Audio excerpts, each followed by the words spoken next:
Şimdi karşınızda Akınsoft Software Engineering Yönetim Kurulu Başkanı Özgür Akın.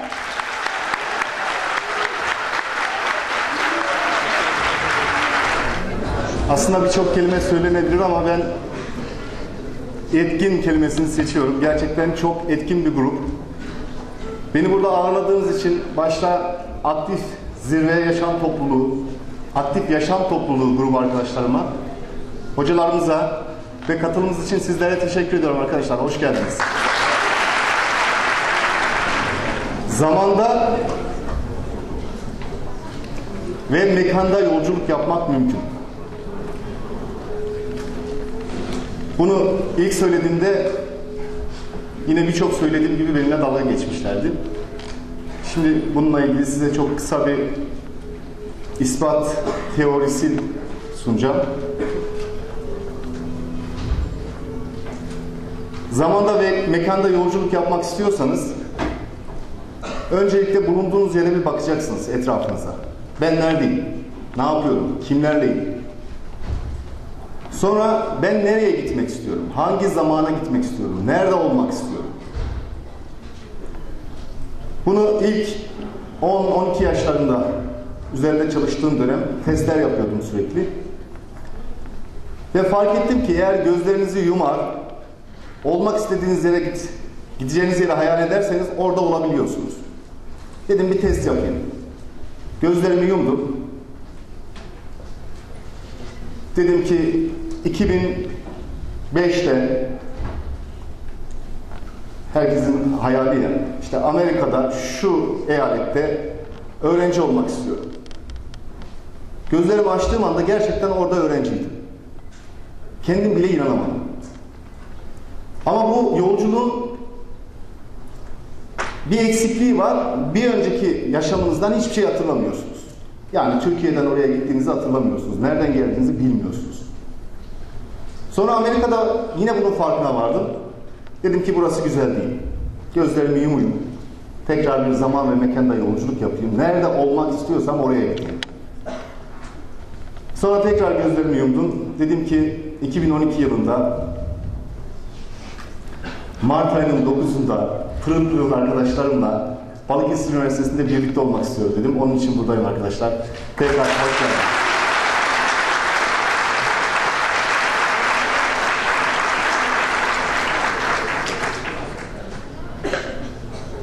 Şimdi birçok hikaye vardır.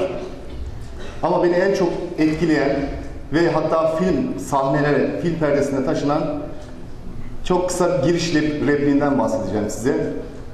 Siyah bir ekranla başlar film. Ve yatay bir şekilde perde açılır kapanır. Aslında bu kahramanın gözleridir. Film kahramanının, başrol oyuncusunun gözleridir. Açılır kapanır, açılır kapanır. Sonra açılır, etrafa bakar, insanlar koşuşturuyor. Sürekli bir koşuşturmaca, hayat, telaş. Bu süreçteler. Ve kahraman ayağa kalkar, koşmaya başlarlar. Sağa koşar, sola koşar. Sürekli bir koşuşturma içerisindedir. İşte benim hayatımda böyle başladı. Kendimi fark ettiğimde 3 yaşlarındaydım. Bir köy hayatında başladım. Gözümü dünyaya ilk açtım ve ilk hatıralarımın olduğu dönemler. O dönemler tabii teknoloji yok, gelişmiş bir yapı yok. Biz konserve kapaklarından teraziler, kibrit kutularından oyuncaklar, işte tahtadan silahlar gibi bir takım kendimizin yaptığı oyuncaklarla oynadığımız bir süreçteyiz. Sonra yine köyün çeşmesinin orada oynuyoruz arkadaşlarımızla birlikte. Bir gün fark ettim, köye büyük bir şey geldi. Çok büyük bir şey.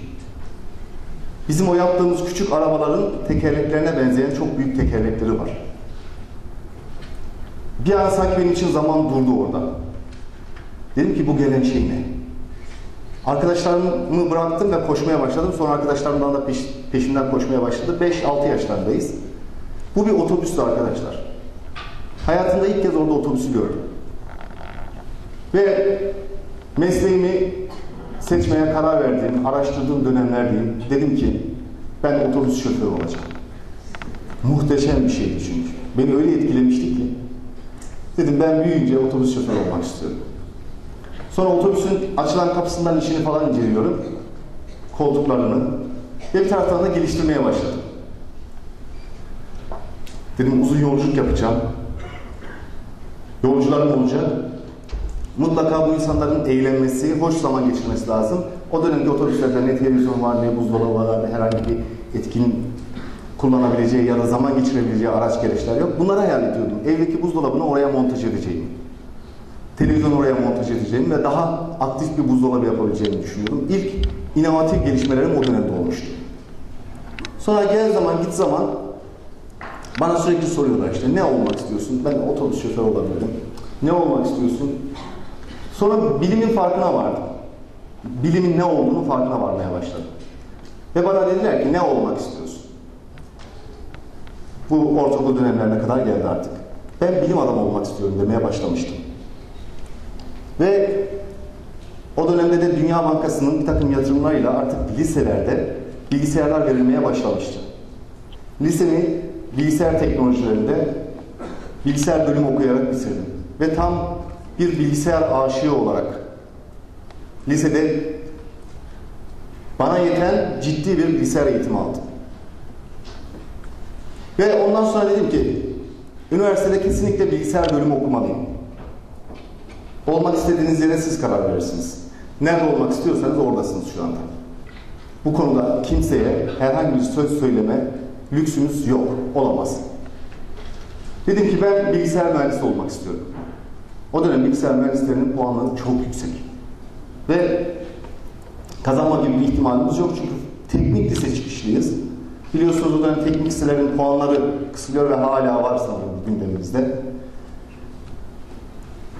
Çalışıyorum. ÖSS, ÖYS sınavları var. ÖSYM tarihinde en fazla sınava giren kişiyim. 9 kez ÖSS ve ÖYS sınavlarına girmişim. Bilgisayar mühendisliğini kazanmak için. İlk üniversitemi bilgisayar programcılığı olarak kazandım. Ege Üniversitesi bilgisayar programcılığını bitirdim. Ve 1995'te kısa bir kronoloji yapalım da sonra detaylara gideriz. 1995'te kurum olan Akınsoft'u kurdum. Ve kurduğum gün şunu söyledim arkadaşlar. Dedim ki bir bilgisayar var. Bu arada kurumun niteliklerini de size tanımlayayım. İçinde hard disk yok. Disketten yazıyoruz buradan programları. Herkül dediğiniz siyah beyaz ekran. 9-10 metrekarelik bir küçük bir ofis. Burası dünyanın merkezi diyerek başladım. Ve dünyanın en büyük yazılım şirketinde çalışıyorum. Tek kişilik dev kadro. Kendimi motive ediyorum. Geliyorlar. Tabii bunu kendime söyleyerek bir şey edinemem. Etrafıma söylüyorum ki etrafımdan aldığım tepkilerle daha çok hırslanayım. Herkese söylüyorum gerektiğini. Dikkatli otur diyorum. Bak dünyanın merkezine oturuyorsun. Dikkatli dur. Burası Türkiye'nin, dünyanın en büyük yazılım şirketidir. Ona göre otur. Şu anda ciddi bir CEO ile konuşuyoruz. Tabii benimle dalga geçiyorlar. Sen Türkiye'nin Bill Gates'in. Sen Türkiye'nin Jobs'unsun işte. Steve Jobs'unsun falan filan. Sağa sola bakarsanız insanların sizi gösterdiği odağa gidersiniz. Hatta göstermek isteyip de gösteremedikleri, gitmek isteyip de gidemedikleri odağa ve sizi yanıltırlar. Ben sağa sola bakmaktansa kendi düşüncelerimle bir yapı oluşturmaya çalıştım. Ve 95'te Akınsoft'u kurdum. Kurulduğu ilk aylarda, ilk dönemlerde vizyonlarımı belirledim. Vizyonlar 28 yıllıktı. Kurumsal ve kişisel vizyonlar vardır. Sizlerin de kişisel gelişiminiz için ya da iş hayatınızdaki gelişimler için mutlak vizyonlar belirlemeniz gerekir. 28 yıllık vizyonlarımı belirledim. 2000'de, 2005'te, 2010'da, 2015'te ve 2023'te nerede olacağımı yazdım. O dönem internet çok aktif değildi ülkemizde. 12 Nisan 1993'te Türkiye'ye giren internet henüz yaygınlaşmamış ama kısmi olarak serverlar açılmaya başlamıştı. Biz de o dönem bir web sitesi kurduk işte Akınsoft'un web sitesi, resmi web sitesi kurduk ve orada vizyonlarımızı kamuoyuyla paylaşmaya başladık. Ve tabii bu süreç içerisinde bizi görenler yine aynı edayla hayalperest bunlar. Hiçbir yere gidemezler, hiçbir şey yapamazlar edasındaydı. Şimdi diyeceksiniz ki yeter. Ne bu ukalalık, ne bu saymalar, ne bu çözümler. Arkadaşlar, size Mevlana'nın bir testini yapmak istiyorum. Eğer katılırsanız dünyayı daha doğru, daha iyi görebilmek için çok küçük bir test yapmak istiyorum sizlerle. Parmaklarını herkes şu şekilde tutsun. Ve lütfen gözlerinize önüne getirin, gözlerinizin. Şu şekilde gözlerinize basın. Sanırım dünyayı göremiyorsunuz şu anda. Açabilirsiniz. Sizin dünyayı göremediğiniz dönemde dünya gelişmeye devam ediyor. Bu Mevlana'nın bir sözüdür, Mevlana'nın bir betimlemesidir. Siz göremiyorsunuz diye gelişme durmuyor. Ne eksiğimiz var? Bizi yıpratan ne? Bize hep yapamazsınız dediler. Bakın, çocukluğumuzdan beri hayır oğlum, hayır kızım, hayır, dokunma ona, yapma, etme. Büyüdük biraz, sen dur. Tamam, olmaz, sen onu elleme, yapamazsın, edemezsin. Hayır, hayır, hayır, hayır, hayır. Üniversiteye geldik, burası Türkiye demeye başladılar. Bir de bunu öğrendim. Bir şey söyle, ya burası Türkiye. Burası Türkiye. Burası Türkiye. Arkadaşlar, ben de aynısını söylüyorum. Burası Türkiye. Burası Türkiye. Burada isteyen herkes her şekilde özgür, demokrat ve sosyal bir devlette yaşıyorsunuz. Her şeyi yapabilirsiniz. Siz kendi gözlüklerinizi öncelikle çıkartın. Bir gün kral devlet erkanını toplamış. Bütün aydınlar, bilim adamları, filozofları, işte vezirleri, herkesi bir araya toplamış. Ve demiş ki size büyük bir iş vereceğim. Bu büyük işi başaran kim olursa onun önünü açacağım ve vezirlik vereceğim demiş. Bir tane kapı göstermiş, devasa bir kapı. Bu kapıyı kim açabilir demiş kral. Biraz kendine yetkin hissetmeyenler zaten biz açamayız deyip zaten dağılmışlar. Bir kısım topluluk kalmış. Akıllı olanlar incelemeye başlamışlar kapıyı. Sağına bakmışlar, soluna bakmışlar, incelemişler falan. Yine açamamışlar. En son birisi yaklaşmış ve kapıyı zorlayarak ittirmiş. Ve kapı kendiliğinden açılmış ki zaten kapı çok da kapalı değilmiş. Denemezseniz başaramazsınız. Ve adamı vezir yapmış kral. İçinizdeki sizi açığa çıkartmak sizin elinizde. Denemezseniz başaramazsınız. 2000 yılı vizyonumu başarıyla gerçekleştirdim. 2005 yılı vizyonumu söylediğimde 9-10 metrekare bir ofiste Konya'nın vergi rekortmeni olacağımı söylemiştim. Konya'ya bir plaza inşa edeceğim, 300 kişi istihdam edecek bir potansiyel oluşturacağım ve ihracata başlayacağım dedim. Dış ticaret yapacağım. Bunu söylediğimde herkes gülüyordu. 2005'te bunların hepsini başarıyla yerine getirdim arkadaşlar.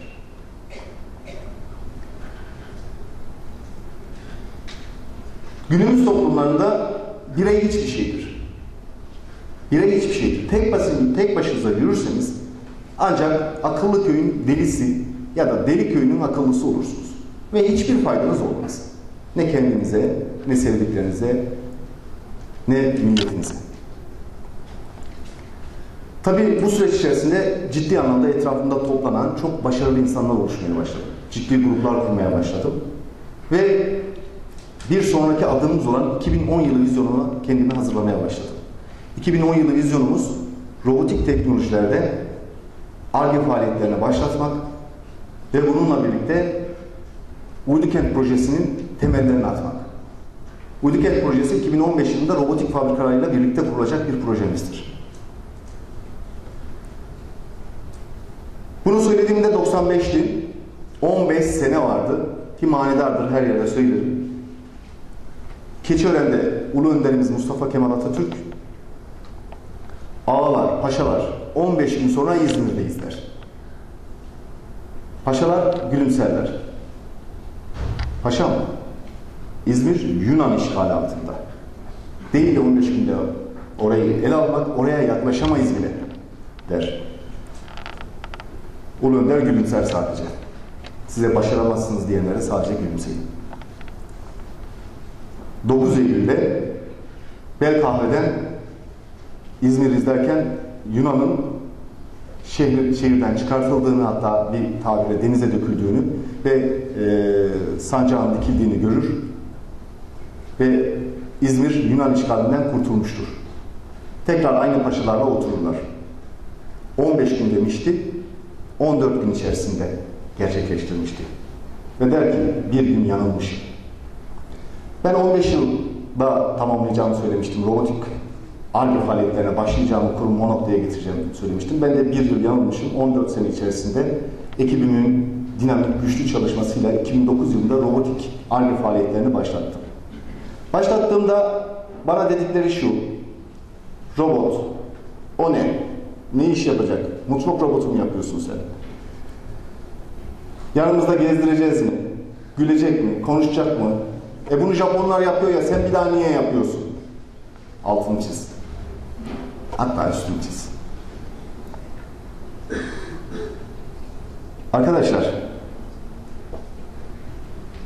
robotik teknolojiler günümüzde fethedilmemiş, henüz dünya şirketlerinin tam olarak oradaki gücü ya da pazarı fark etmediği, tam olarak rotayı oraya çevirmediği ya da güçlerini kullanmadığı bir teknolojidir. Bugün mikro işlemci yapacağım deseydim, gülmelerine ben de hak verirdim. Bir mikro işlemci yapma teknolojisi bugün 30 yıllık belki bir teknoloji. Geçmişe baktığınızda 30 yıllık firmalarla rekabet etmeniz mümkün değil. Ama bugün bir robotik teknolojiler konusunda henüz dünya bu işin başındadır. Ve bunu yapanlar da insanlar, yani sizlersiniz. Bunu yapabileceğim demek zaten size gerekli imkanları sunacaktır. Ve bunu gerçekleştirebileceksiniz. Bu ilkelerle hareket edip, dediğimiz gibi modern, dinamik, genç bir ekibimizle böyle bir sürece girdik. 2 yıldır robotik teknolojiler konusunda Ar-Ge faaliyetleri yürütüyoruz ve geçen dönem 2 tane prototipimizi tanıttık. Bunlardan bir tanesi pancar robotu. PNCR1 dediğimiz, bir tanesi de Akıncı 1 dediğimiz insansız robot. Şimdi ben bilgisayar mühendisliği okuduğum dönemde, ki burada bilgisayar mühendisi, elektronik mühendisi, makine mühendisi, birçok bölüm ve arkadaşlarımız mevcut. Sizlere ödevler veriliyor. Bir takım projeler veriliyor. Maalesef öğrenci psikolojisidir ki, işte ödevdir, yapsak da olur, yapmasak da. Projedir, yapalım mı, yapmayalım mı? Akşam bir 5 dakika, 10 dakikamızı ayırırız, hallederiz gibi bir takım baştan savma diyeyim aslında ben buna. Baştan savma bir şekilde ödevlerimizi, projelerimizi yapıyoruz. Bu da bizi nereye götürüyor biliyor musunuz? Öğrencilik dönemimizi işkence haline getiriyoruz. Ve şu öğrencilik bir bitse diyen arkadaşlarımız bile var. Sizleri tenzih ediyorum. Belki bir kişi vardır, o almasın. Bu öğrencilik hiçbir zaman bitmeyecek. O yüzden sevmesini bilin ve öğrencilik sürecinizde yaptığınız faaliyetleri endüstriye kazandırın. Bilgisayar mühendisliğinde yaptığım bütün ödevlerim şu anda proje halinde satılmakta. 120 aşkın yazılımlardan birçoğunun çekirdeğini ben yazdım. Keza endüstri mühendisliğinde yüksek lisans yaptım. Yüksek lisans tezim Wallbox ERP e-Business dediğimiz kurumsal kaynak planlama yazılımıdır.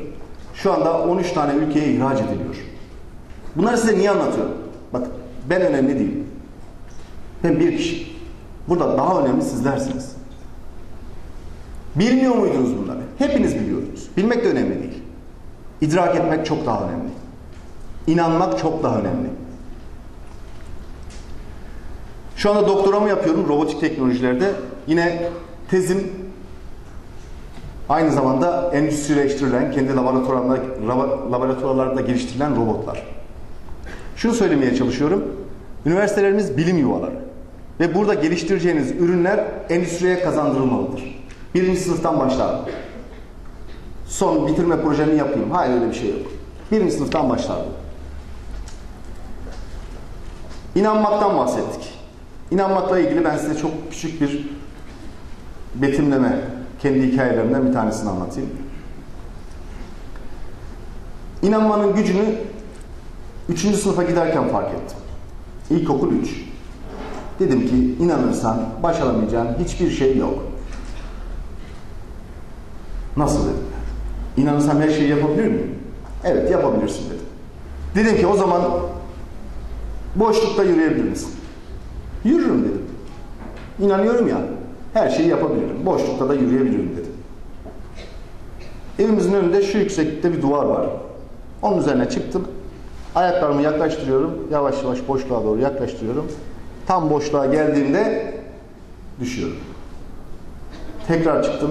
Bu kez adımımı direkt atıyorum. Tak, yine yere düştüm. Defalarca denedim bunu. Dedim ki inanıyorum ben boşlukta yürüyeceğime. Ama niye olmuyor? Atıyorum adımımı. Geriden koşarak geliyorum. Pat, düşüyorum. Hiç düşünmezken farklı bir şeylerle uğraşırken yürüyorum. Yine düşüyorum. Yürüyeceğim dedim boşlukta. Sonra bir şeyin farkına vardım. Ben boşlukta yürüyeceğime gerçekten inanmamışım. Eğer inansaydım alçak bir duvardan değil, 10 katlı bir binanın tepesinden boşluğa doğru yürürdüm. Ve yürürdüm. İnanmak böyle bir şey. Sakın denemeyin. İnanmak böyle bir şey. Tabii bilim önemli. İnanıyorsunuz da madem Özgür Bey niye denemiyorsunuz? Deneyeceğim onu da. Onu da son nefesimde insanlığa hediye edip gideceğim. Arkadaşlar inanmanın gücü sizsiniz aslında. Bir şeylerin farkına varın ve o etrafınıza sürekli örülen ağları bir atın. Çok uğraşıyorsunuz. Bir şeyler yapmaya çalışıyorsunuz ama önünüz hep kapatılıyor. Ama kanunlar, ama yönetmelikler, ama kişiler, siyaset bilmem şu. Dedim bir şeyleri değiştirmek için siyasete atılmam gerekir. Siyaseti araştırdım. 20 yaşlarında falan. Çok çirkin bir mecra olduğunu gördüm. Siyaset deyince herkes geri çekiliyor. Çok çirkin bir mecra. Siyaset yalan söyleyen, dolandıran, şu bu diyorlar. Ya dedim öyle bir şey olur mu siyaset? Siyasetin tanımını henüz o günlerde ben de bilmiyordum. Sonra bir abimizle konuşuyorum. Ben kesinlikle dedim siyasete atılmayacağım. Neden dedi? Siyasette dedim çok çirkin şeyler dönüyor. İnsanlar kendi menfaatleri için bir şeyler yapıyorlar. Şu oluyor, bu oluyor. Ve halk da bunu böyle söylüyor dedi. Senin gibi insanlar siyasete atılmadığından dolayı siyaset o halde dedi. Doğru söylüyor dedi. Ve vizyonuma koydum. Dedim ki 2015 yılında siyasete atılacağım. Kişisel süreçlerimi tamamladım. 2011'de farkına vardım ki bir takım şeyler benim için hazır. Artık siyasete atılmalı gibi en azından bir giriş süreci yapmalıyım dedim. Neden? Dedim ya konu ben değilim artık. Bir kişiyle ilerlerseniz hiçbir yere gidemezsiniz. Konu artık millet meselesi olmuştur. Ülke meselesi olmuştur. Bugün teknolojik altyapı ülkemizde maalesef çok kötü. Hala ADSL ile bağlanıyoruz. ADSL diye bir metot yok. ADSL diye bir sistem yok. Biz ADSL altyapısını kurarken Avrupa'da, Amerika'da ISDN dediğimiz bir sistemle eş zamanlı 7-8 tane televizyonun, medya yayınını canlı izleyebilecek altyapı vardı. Fiber optik sistemler döşeniydi. Biz o dönemlerde 56K modem üzerinden server kurmaya çalışıyorduk. 56K modemi biliyorsunuz herhalde. Ben kulaklarımda artık çınladığı için size o sesi taklit etmek istiyorum. Kesinlikle 1,5 saat boyunca işte A online, B online, C online gibi kurumlar üzerinden internete bağlanmaya çalışırdık. Hatırlayanınız var mı? Kullanmış bazı arkadaşlarımız, evet maalesef. Şimdi bir sonraki sizler de aynısını anlatacaksınız. Anlatmamak için farkına varalım, bir an önce uyanalım. Bu ülkede internet yok. Olmadığı gibi bir de olmayan internetimizin o kısıtlı çıkışımızın filtresini koyuyorlar. Ben bu arkadaşlara söylemiştim. Ben orta çağda bu arkadaşlara söylemiştim. Mutlaka ülkemize matbaa girmeli diye bas bas bağırıyordum. Ülkemize matbaa sokulmalı, kitaplar basılmalı diye bas bas bağırıyordum. Benim kafamı vurdular giyotinde. Ve 200 yıl geç soktular benim ülkemi. Şimdi aynısını söylüyorum. Ülkeme internet girmeli diyorum. Sansür uyguluyorlar internete. Kişilerin demokratik, kişisel, özgür haklarını kısıtlıyorlar. Arkadaşlar siyaset bundan sonra böyle bilelim. İşin içerisinde böyle olalım. Benden uzak dursun diye bir şey yok. Yaşamın kendisidir. Ülke için, sevdikleriniz için, kendiniz için projeler üretme sanatıdır. Ve bu ülke zemin olmazsa ne kadar güçlü olursanız olun. Gittiğiniz yol düzgün bir yol olmazsa ne kadar güçlü olursanız olun hiçbir yere gidemezsiniz. Ancak tabir yerindeyse yerinizde debelenirsiniz. Ve ardından işte her zaman bir kahvehaneye, bir akşam oturmasına ya da ne bileyim bir kantine oturduğumuz zaman yakınırız. Ne diyoruz? Efendim işte kentimizden İstanbul'a beyin göçü oluyor. Ülkemizden dünyaya beyin göçü oluyor. Gider tabii adam. Adam gider tabii. Zaten 100 kişinin tepesine basmışsın, çökertmişsin. Bir tanesi sivriliyor, ona da tam kafasına vuruyorsun, o da kaçıp gidiyor tabii. Önce zihninizi açın. Açın artık, çıkartın şu gözlükleri falan çıkartın. Siyasi süreçler tabii biraz sıkıntılı. Konuşmaya başlarsanız ben sizi sıkarım.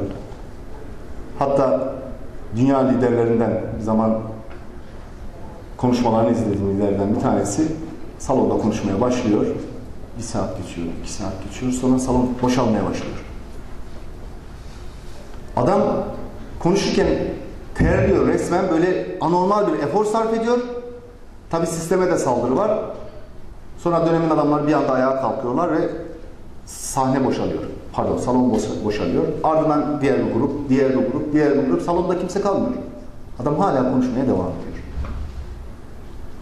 Gittiğiniz yol doğru yolsa yürümeye devam edin. Arkanızdan takip edenler olmayabilir. Ama bir gün varacağınız yerde sizi kucaklayanlar olacaktır. Ve emin olun, takip edenlerden çok daha güzel insanlar sizi karşılayacaktır. Ama nereye gittiğinize, ne yapmak istediğinize, nerede olmak istediğinize karar verin. Şimdi biraz iş dünyasından bahsedelim isterseniz. Kurumumuz Akın Sot bugün 81 ilde bayilik ağının yapılanmasını tamamlamış.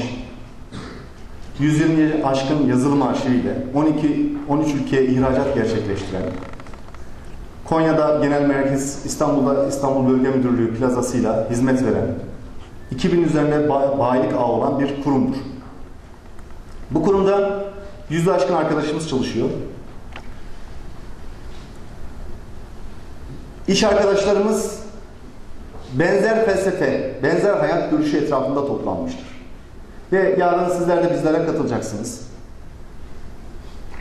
Endüstrimizde bir yerlerde bir şeyler üretiyor olacaksınız. Mutlak iş hayatına gireceksiniz. Ve burada bir takım süreçler sizi bekliyor. Ben bunlardan kendi edinimlerim olarak sizlere verebileceğim birkaç cümle var. Onları sizinle paylaşmak istiyorum. Mülakat dediğimiz bir süreç var biliyorsunuz.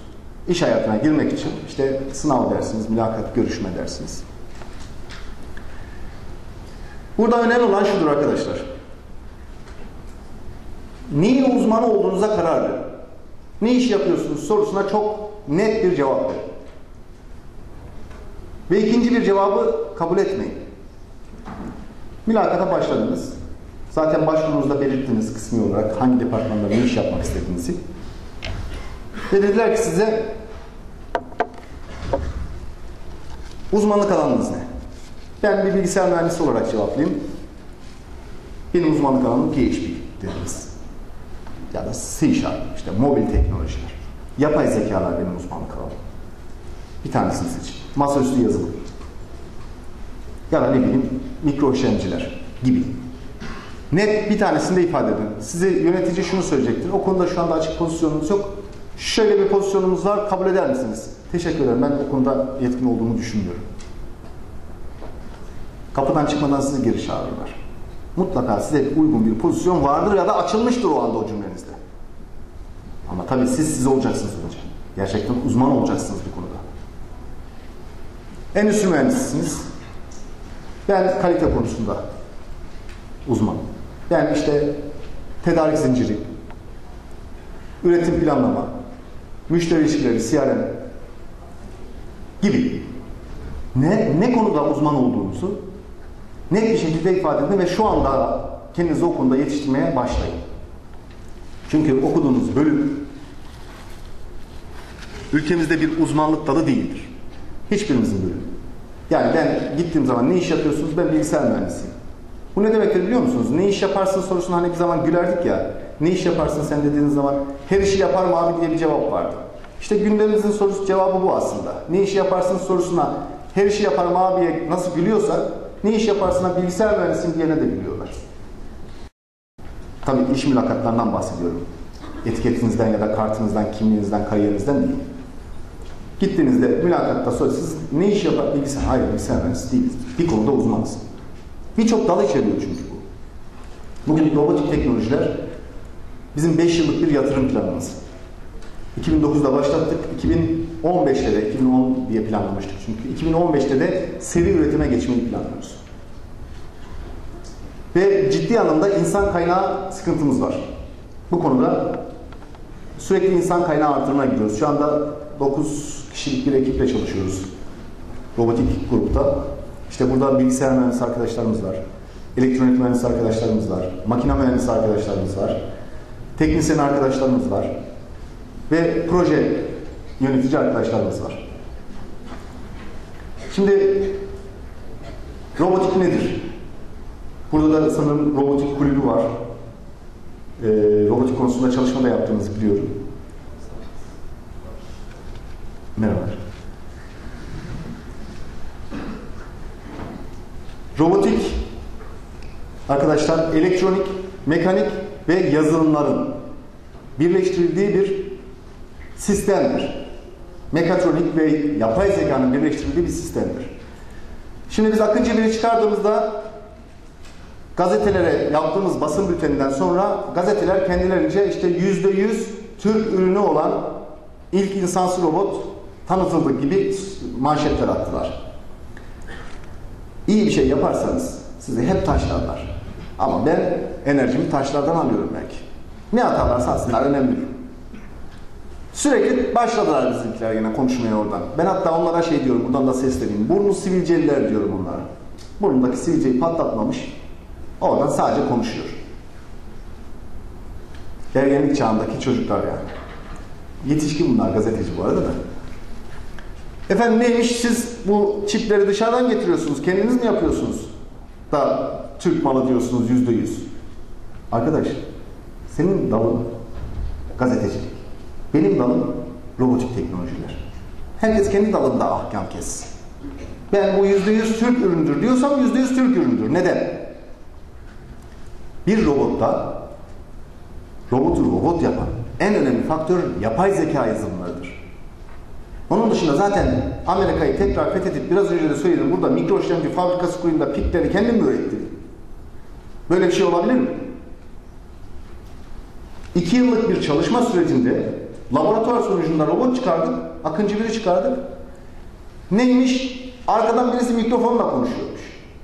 Biz konuşuyormuşuz da. Arkadan başka biri de mikrofonla cevap veriyormuş. Özgür Akın, kimi kandırdı da seni kandıracak? Sana o kadar değer mi veriyor? Tabii bugüne kadar hayatı yalan dolan olduğu için bu arkadaşlarımız. Siz olun. Sizi taşlarına hiç benim gibi yapmayın yani. Ben sinirleniyorum ama tabii kalbe zarar. Gerek yok. Bir de değer vermiş oluyoruz ama ne yapalım, ben insanlara çok değer veriyorum. Ondan kaynaklanıyor sanırım. Neymiş? Yürüyemiyormuş. Ben tanıtımında söyledim zaten, bu robot yürüyemiyor. Yürüme bandında sadece yürüme testleri yapıyoruz dedim. Ki bu ilk laboratuvar kuruluşu aşamasında yaptığımız birinci prototipimiz.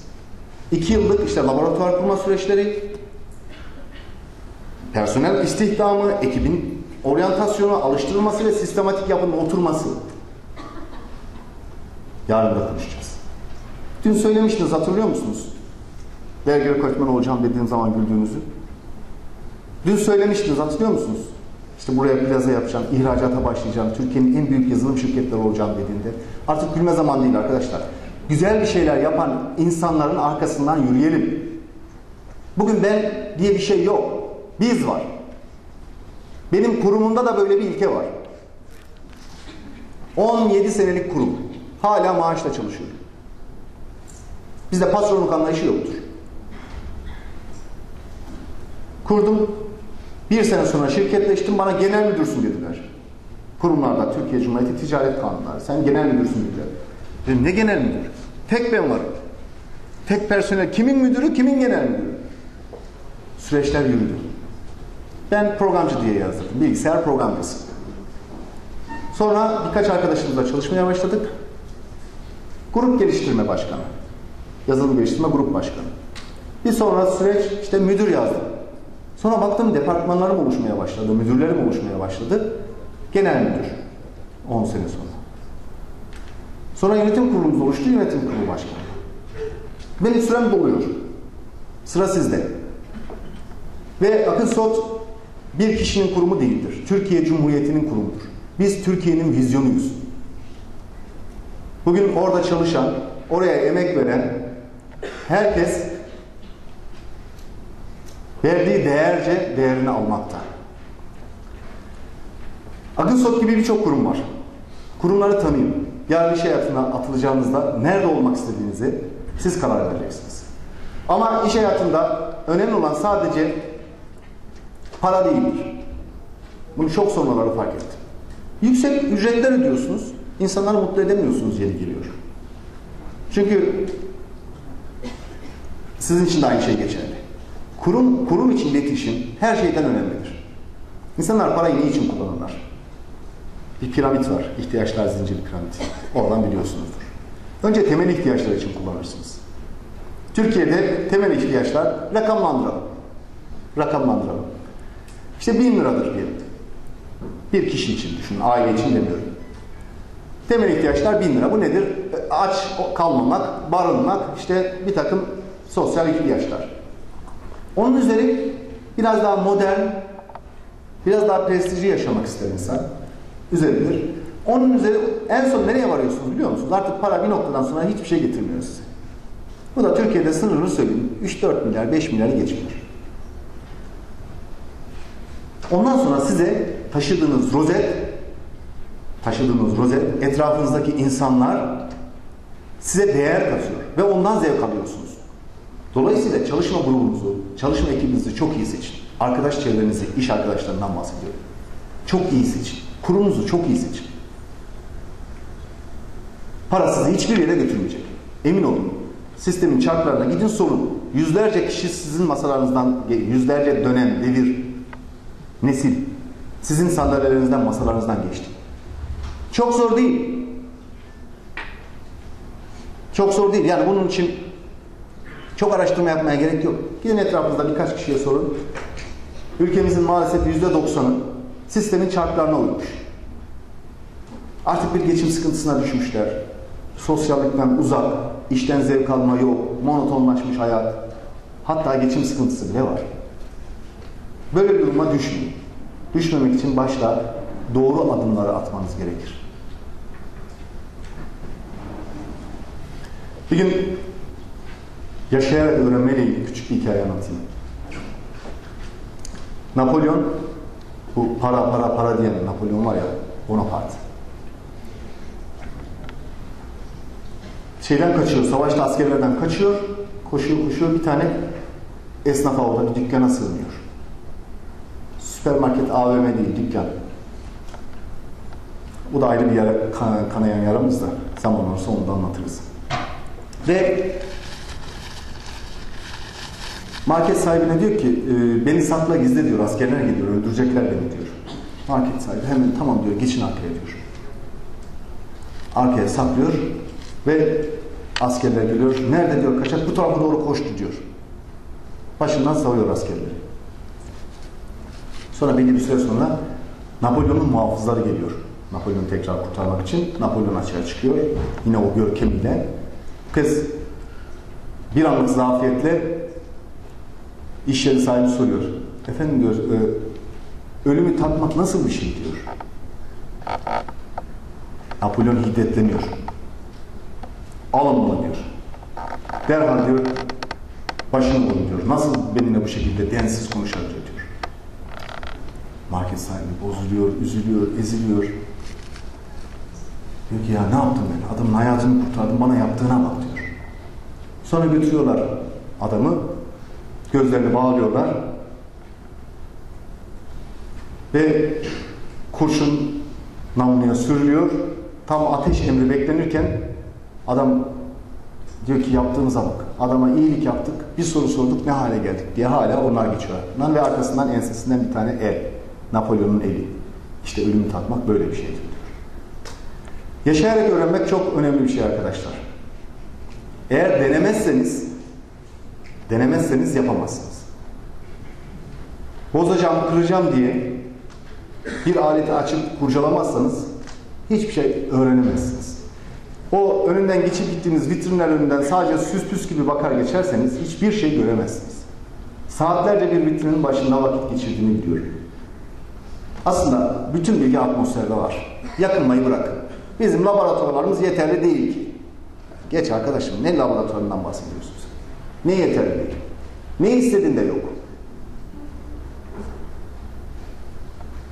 Yeterli olmayan sensin. Söyleyeyim. Onu söyleyen varsa lütfen üzerine alınsın. Salon birazdan da boşalırsa ben ne yapacağım onu da düşünüyorum. Pardon hocam?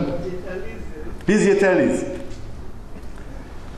Şimdi Balıkesir Üniversitesi arkadaşlarım gerçekten özel bir teknoloji hayranlıkları var. Bunu fark ettim. Özellikle bana sosyal medyada da talepleri, yazmaları ya da oradan anketime katılmalarından bunu fark ettim. Bundan dolayı da teşekkür ediyorum. Sosyal medya konusunda da birkaç şey söylemek istiyorum. Şimdi yine bizim küçük hikayelerimizden çıkalım da günümüze getirelim. 98'de o dial-up modeller üzerinden server kurduğumda dedim ki ama şey demeyin, şu Vizontele diye bir film vardı. Deli Emin vardı orada bir tane. Zeki Müren'imizi görecek esprisi var, o da güzel. Bir de şey vardı. Şerefsizim ben bunu düşünmüştüm diye bir sözü var.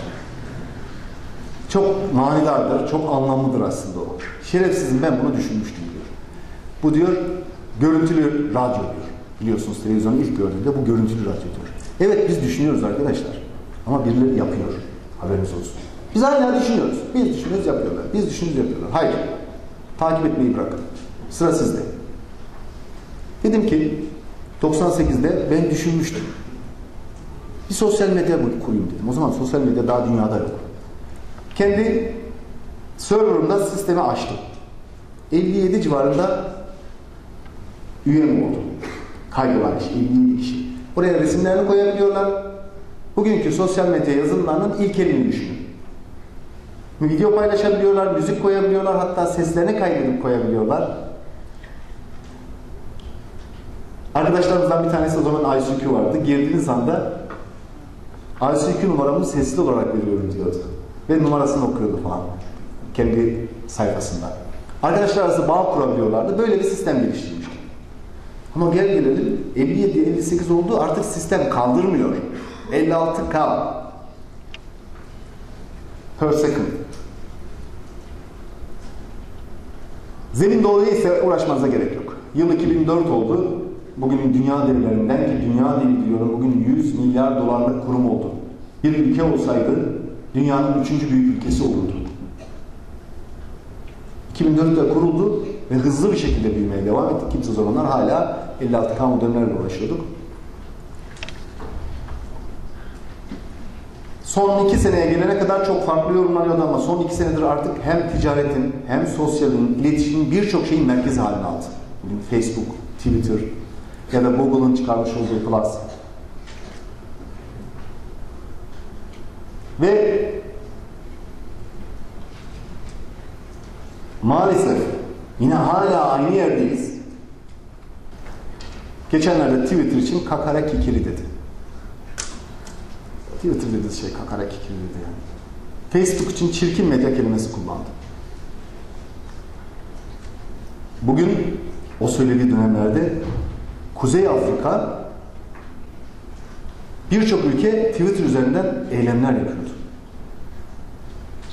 Orta Doğu'da ciddi anlamda örgütlenmeler oluşuyor. Bugün biz eğer sosyal medyayı reddedersek bir hiç olmaya mahkumuz.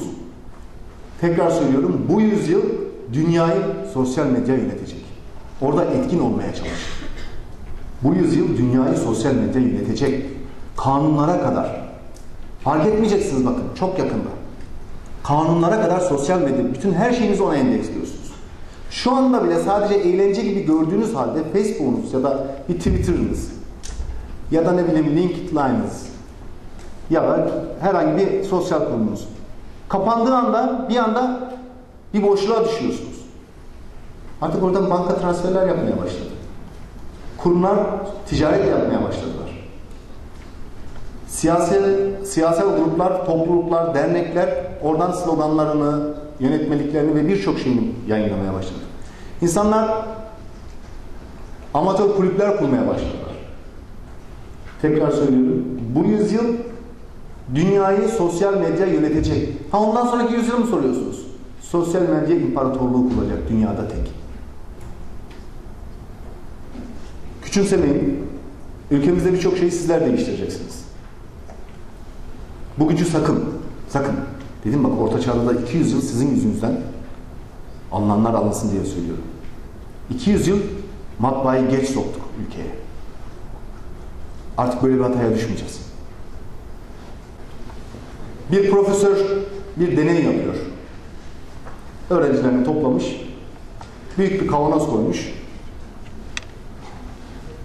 Büyük taşlar, çakıl taşları, kum ve su. Bunları buna yerleştirin diyor sıralamasına göre. Bazısı önce kumu koyuyor, büyük taşları koyacak yer bulamıyor. Çakılları koyuyor, bir kısmı dışarıda kalıyor. Önce kavanoza büyük taşları koyacaksınız. Ana taşları yerine koyacaksınız. Sonra çakıl taşları, sonra kum, su zaten kendiliğinden gelir. Ve bütün boşluklar dolmuş olur.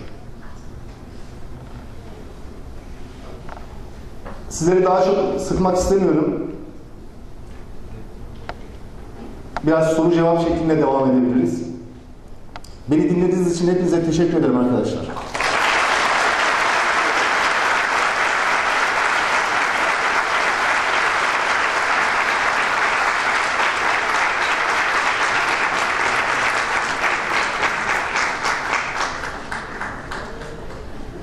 Sorusu olan varsa alabilirim. Buyurun.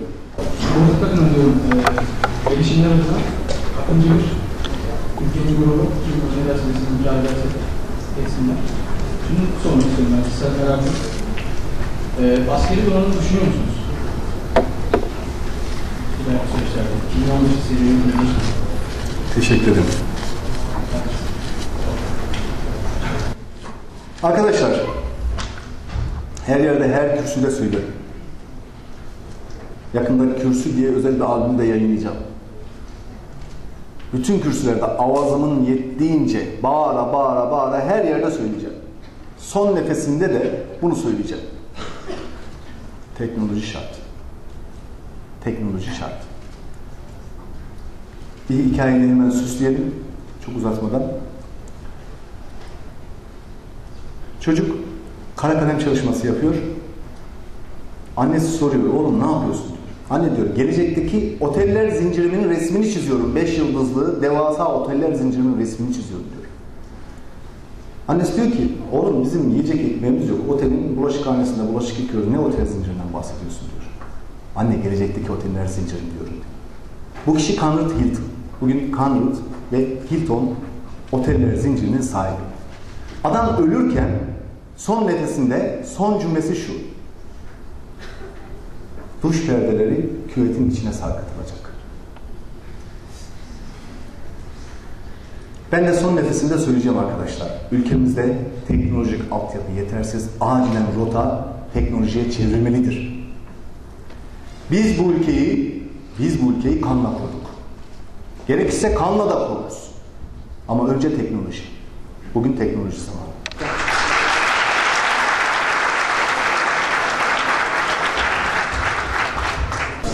Ülkemizde uygulanan sansür, medya ve internet sansürüne karşı sizin veya kurumunuzun uygulamış olduğu bir yaptırımlar, bir örgütlenme var mı?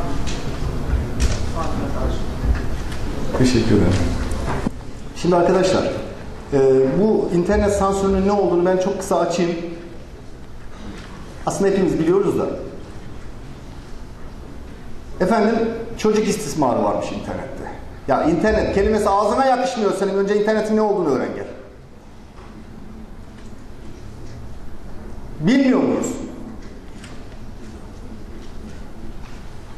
Kamuoyunun aklını çelmeye çalışıyorlar bununla. İşte çocuk istismarı dersek, internet sansürü desteklenir. Desteklenir. Yapmaya çalıştıkları bu değil. Sizin özgürlüğünüze göz dikmişler. Haberiniz olsun.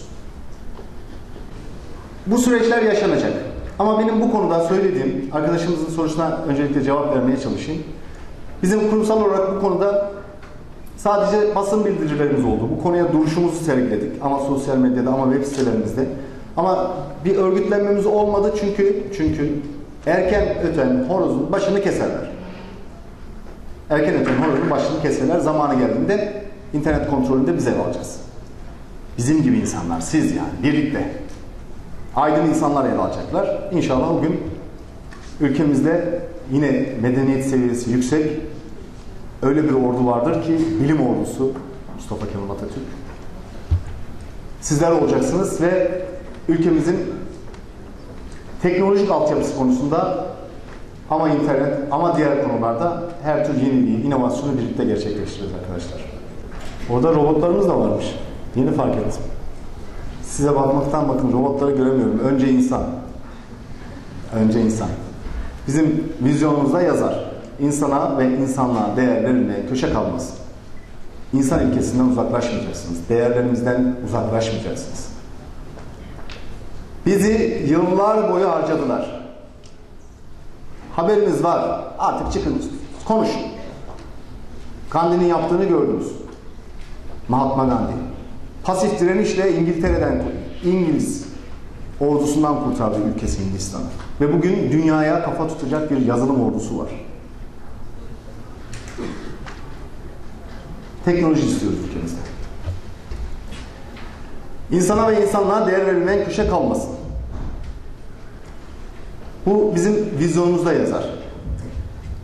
Şimdi bu vizyonu duyanlar diyorlar ki ne alaka yani? Teknoloji şirketi böyle bir şeyi neden yazar kendi vizyonuna?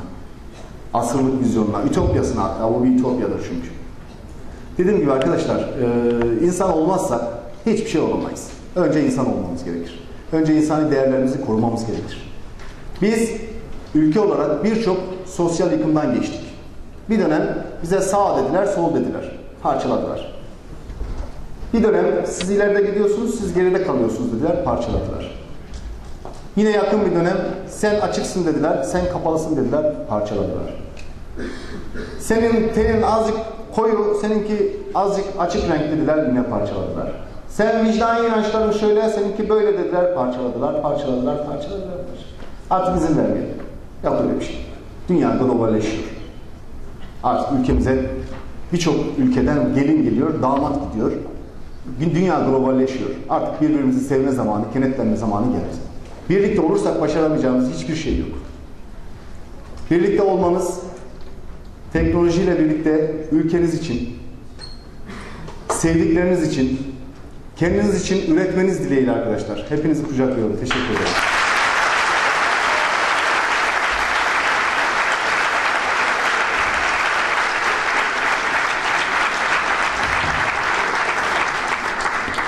Sayın Özgür Akın'a verdiği bu değerli bilgiler için teşekkür ediyor.